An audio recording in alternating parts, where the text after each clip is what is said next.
360-day prophetic year. Why prophecy is measured in years of 360 days. The 360-day year first appears in the story of Noah.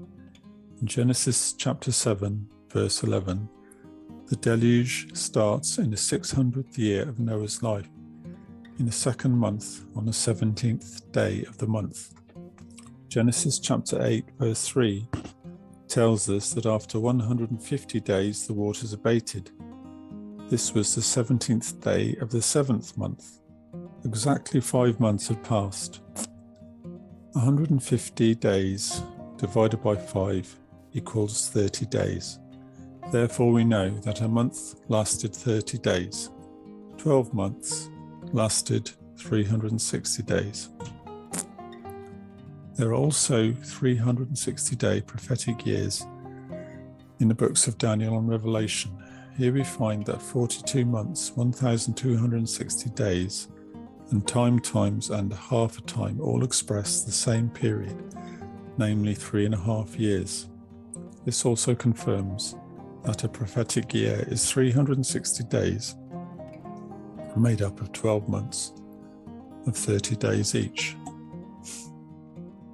This chart helps to illustrate these time periods. 180 days is a half a year or half a time. 360 days is 1 year or a time.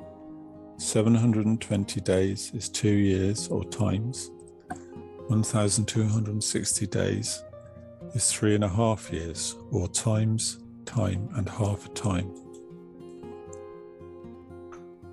The time, times and half a time is 360 plus 720 plus 180, the equivalent of 1,260 days or 42 months. As we've seen, this time period can be found in several places in Daniel and Revelation. It relates to the final week of the 70 weeks of years referred to in Daniel chapter 9. A week of years is 2,520 days. That is 7 times 360 days. 1,260 days refers to half a week of years. As an illustration, I have copied a table from Sir Edward Denny's The 70 Weeks of Daniel. You can see the Prophecy Workshop website page on Sir Edward Denny.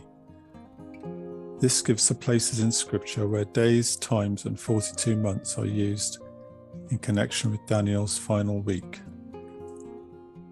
So you can see in Revelation, time period is referred to as 1,260 days, and also as time and times and a half. The same time period is referred to in Daniel as a time and times and a dividing of time, or time times and a half, and in Revelation as 42 months. But all these time periods refer to 3.5 prophetic years. For me, the 360-day year makes the most sense in terms of Bible prophecy. This is the time period used by Sir Robert Anderson in his interpretation of prophetic years. You can find more about Sir Robert Anderson on the Prophecy Workshop website.